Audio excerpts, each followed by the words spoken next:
It's a beautiful spring day, and many people are getting out into the gardens and the landscapes and trying to get ready for the coming growing season.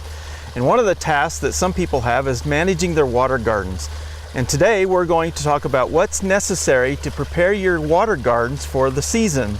And today we're here with Mike Miller from Pond Pro Shop in Shawnee, and welcome. We're glad to have you here. Thank you, David. You're the expert on this stuff. Well, I don't know about that, but we'll do our best. All right. Well, our water garden was actually renovated a year ago, so it's pretty new and it's really not in horrible shape, but there are still things that we need to do each year to prepare the water garden so that it functions properly and is nice and healthy for the plants and the fish. Absolutely. It's been quiet for the winter, so now it's time to start thinking about what we're going to do to it.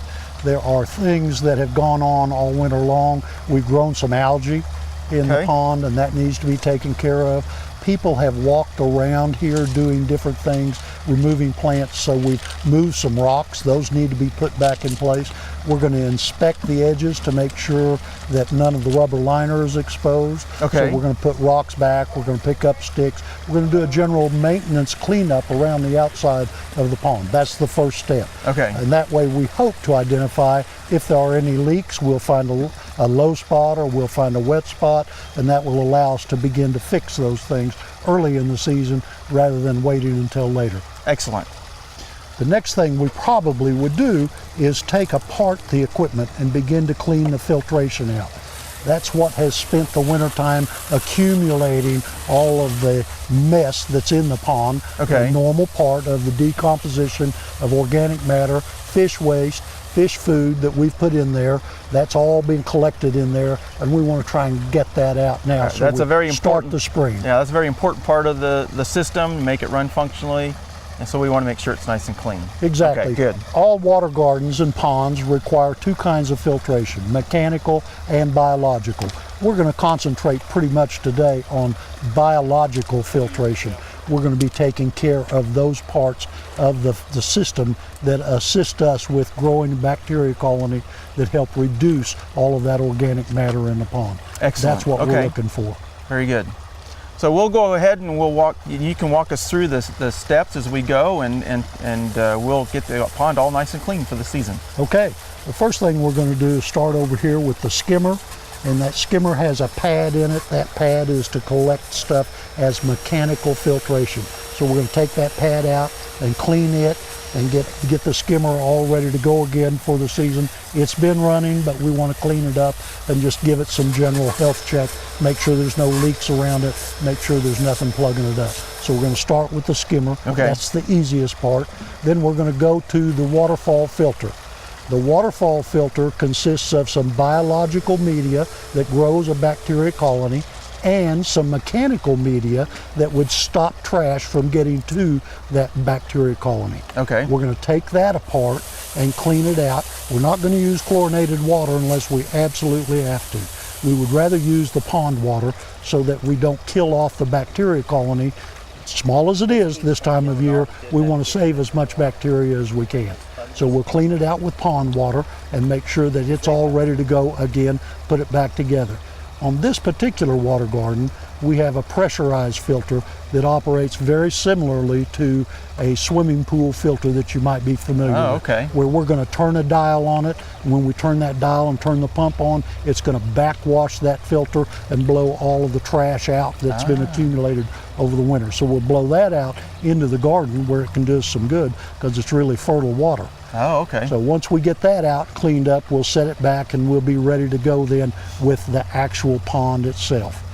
Then we're going to do a drain. We'll take out part of the water. We're going to try and reserve on yours as much water as we can. We think that's an eco-friendly thing to do, where we're going to take out some of that water. It's really still good.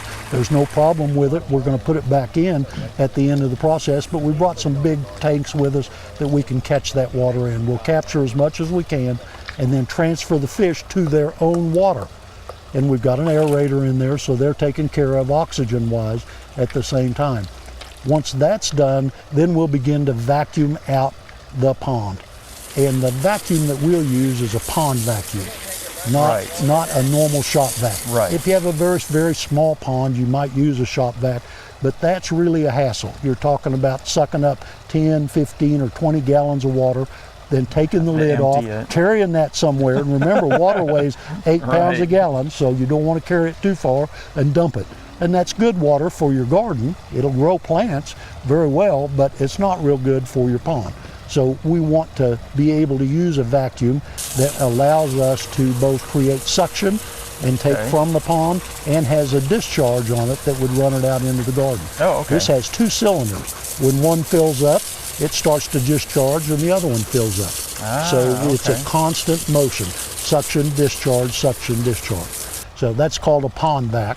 And there are several of them on the market. This one happens to be an Awasa PondVac 4 with an 1800 watt motor on it. Okay. It'll do all that we need it to do. Comes with several different nozzles. The question I get asked a lot is, won't it suck up my fish? If you leave your fish in there, then it might actually do that if you have the wrong nozzle on it. But normally, no, it won't. And it also won't pick up the rocks.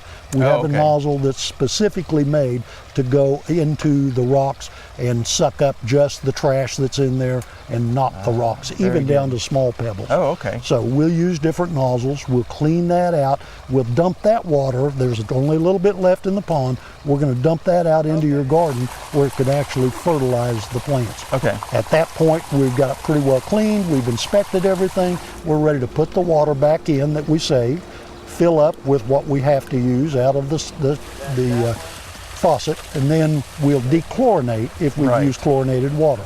Now, if you're on well water here, we won't have to dechlorinate, but most people would have to. So we'll use a dechlorinator to take all that chlorine and chloramine out. I know Stillwater uses chloramines in their water system as well, and we'll clean that out. Then we'll restart the pond with the fish in place, and we'll start to add back bacteria so we can build that bacteria colony up to a point where it can now begin to function properly. It's been dead pretty much for the winter time because it doesn't like cold weather. But now that it's starting to warm up, the fish are active, they're releasing waste. That ammonia is going to become toxic if the bacteria is not there to convert it. We're going to let that happen, and we're going to help it by adding bacteria to it. We have a couple of different products we're going to use to remove some of the algae. We're not going to remove all of it, you never can, but we want to take care of the biggest part of it so that you can still enjoy your water garden for the beginning of the season. So Mike, now that we've completed the initial spring cleanup, what's our next step? Well, this is phase 1. Phase 2 would be adding in the plants and then sitting back and enjoying your pond. By the time you get your plants in place, you're going to start growing some algae too. So you're going to want to treat on a regular basis with algae and bacteria to keep that algae at bay. And then you're just going to enjoy your pond for the rest of the season. Excellent. Well, as we could see today, we could do it ourselves if we wanted to, but you can also hire a contractor, a landscape group that knows how to maintain these for you, right? Like we had Shades of Green Landscaping today out of Hare come in and do this job. There are contractors in the state who do this on a regular basis. You can contact me at Pond Pro, or any of the dealers in the state should be able to direct you to someone that knows what they're doing. Excellent. You need to be very careful though about who you have do your pond work, simply because you want somebody that knows what they're doing and uses the proper chemicals. Right, proper chemicals, and these pumps and these filters, they're kind of expensive too, aren't they? That's quite of an investment, so we want to make sure they don't get damaged. Yeah, I like to tell people it's not rocket science. You can do it yourself, but there is a step-by-step procedure that you should follow in order to make sure that it's done right. Your fish and your pond and your plants are all healthy. Excellent. Well, thank you. We'd like to thank Shades of Green. We'd like to thank you for coming and visiting with us, and we look forward to a wonderful season. All right, thanks for having us again. You're welcome.